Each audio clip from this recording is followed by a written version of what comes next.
Il a transformé l'Afrique en son terrain de jeu personnel. Et le pire, il est mort paisiblement dans son lit en France. Il s'appelle Bob Denard. Il est le mercenaire le plus célèbre de l'histoire. Dans les années 60 aux années 80, si ça tirait en Afrique, il y était. Mais son chef-d'œuvre, c'est aux Comores. Ce petit archipel, c'était son royaume. En 1975, il arrive. Il prend le pouvoir. Puis, le président change d'avis. Bob Denard revient en 1978. Bang!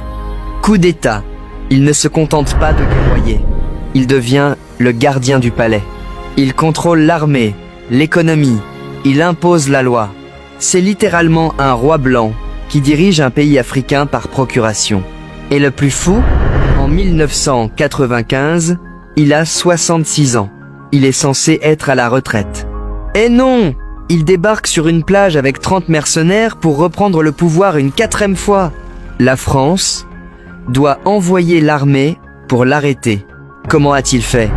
Toujours le même soupçon, le soutien tacite de la France. Il était le voyou utile, celui qui faisait le sale boulot pour protéger les intérêts français pendant la guerre froide.